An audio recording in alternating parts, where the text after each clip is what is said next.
নমস্কার বন্ধুরা, হেসেল বনলক্ষ্মীতে আপনাদের সকলকে স্বাগত। আজ আমি নতুন ধরনের এক চাটনির রেসিপি বানাচ্ছি, তাই প্লিজ স্কিপ না করে আপনারা সম্পূর্ণ ভিডিওটি দেখুন আর এরকম চাটনি বানিয়ে নিন। তাহলে দেখতে থাকুন রেসিপিটি। চাটনি বানাবার জন্য আমি 4টে রাঙা আলু 1 ঘন্টা জলে ডুবিয়ে রেখে ভালো করে কচলে ধুয়ে নিয়েছি। রাঙা আলুতে খুব কাদা লেগে থাকে, তার জন্য খুব ভালো করে ধুতে হবে। এখন এটা আমি কুকারে অল্প জল দিয়ে 2টো সিটি দিয়ে নেব। খুব বেশি জল দেওয়ার দরকার নেই, হাফ কাপ মতো জল দিয়ে 2টো সিটি দেব। রাঙা আলুটা 2টো সিটি পড়ে সেদ্ধ হয়ে গেছে। আর সিটিটা পড়ার পর প্রেসার ছাড়লে, কুকারের প্রেসারটা যখন ছেড়ে যাবে তখন সঙ্গে সঙ্গে আলুটা বার করে নিতে হবে, না হলে জল ধরে আলুটা আরও নরম হয়ে যাবে। তার জন্য অতি অবশ্যই জল থেকে তুলে নেবেন। এখন আলুটা ছাড়িয়ে নিচ্ছি। আলুগুলো ছাড়ানো হলে আলুগুলো গ্রেট করে নিতে হবে, না হলে আলু গোটা থেকে যাবে, তাই আলুটা খুব ভালো করে গ্রেট করে নিতে হবে।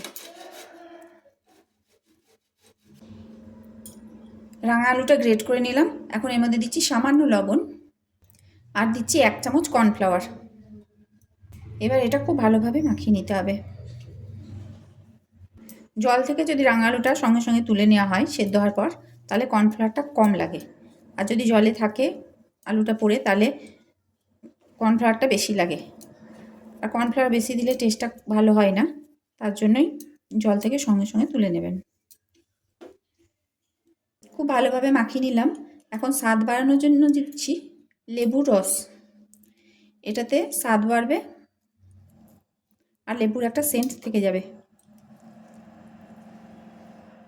1 চামচ মতো লেবুর রস দিয়ে দিলাম। এখন ভালোভাবে মিশিয়ে নিতে হবে। খুব ভালোভাবে লেবুর রসটা মাখিয়ে নিতে হবে। এখন এটা ছোট ছোট এরকম গুলির মতো তৈরি করব, আর আঙুলে করে এরকম মাঝেরটা গোল করে দেবো। ঠিক এইরকম রিংয়ের শেপ তৈরি হবে।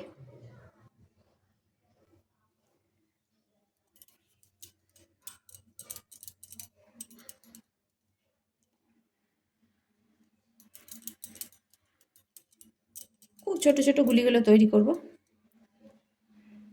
এরকম আঙুলে করে রিংয়ের শেপ করে নেব।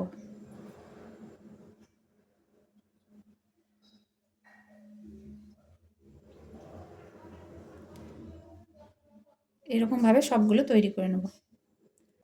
সবগুলো শেপ দিয়ে নিলাম। এখন একটা পাত্রে জল গরম করতে দিয়েছি, জলটা ফুটতে লেগেছে। এখন এই রাঙা আলুগুলো একটা একটা করে ছেড়ে দেব। সবগুলো ছেড়ে দিলাম।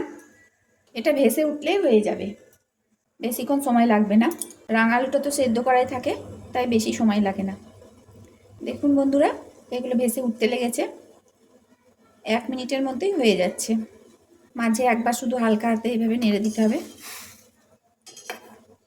এখন এগুলো আমি হালকা করে তুলে নেব। এখন কড়াই গরম করে কড়াইয়ে দিচ্ছি 2 চামচ মতো সর্ষের তেল। তেলটা গরম হয়ে গেলে দিচ্ছি একটা শুকনো লঙ্কা ফোড়ন আর দিচ্ছি অল্প 5 ফোড়ন। এখন ফোড়নটা একটু ভেজে নিতে হবে। যখন সুগন্ধ উঠতে শুরু করবে তখন ছেড়ে দিচ্ছি কেটে রাখা টমেটো। এখানে আমি 5টা টমেটো কুচি করে নিয়েছি,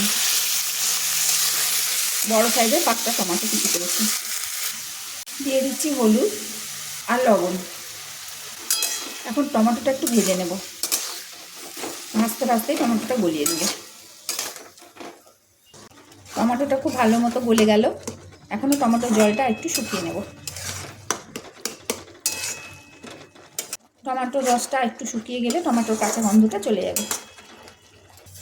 টমেটোকে একটু ভালো করে ভেজে নিলে টমেটোর কাঁচা গন্ধটা চলে যায়, তাতে চাটনির টেস্টটা বেশ ভালো হয়। তার জন্য টমেটোকে একটু ভালো করে ভেজে নিতে হবে। টমেটোর রসটা শুকিয়ে গেছে। এখন এর মধ্যে দেবো আমি মিষ্টির রস। আপনাদের কাছে যদি মিষ্টির রস থাকে তাহলে মিষ্টির রস দিয়ে চাটনি করে দেখতে পারেন, চাটনির টেস্ট খুব ভালো হয়। কিন্তু যেহেতু মিষ্টির রস আছে বলে আমি আজকে চিনি দিচ্ছি না, নাহলে চিনিই দিতাম। চিনি দিয়েও করতে পারেন, কিন্তু আজকে মিষ্টির রস আছে বলে আমি রস দিচ্ছি। 1 বাটি রস এর মধ্যে দিয়ে দিলাম।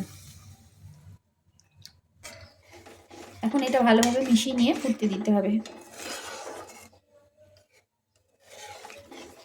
বাড়িতে যদি মিষ্টির রস থাকে তাহলে মিষ্টির রস দিয়ে চাটনি করে দেখবেন, চিনির থেকেও খেতে ভালো লাগে।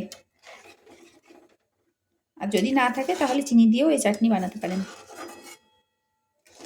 চাটনিটা ফুটতে শুরু করেছে, এখন এর মধ্যে দিচ্ছি 2টো কাঁচা লঙ্কা কুচি।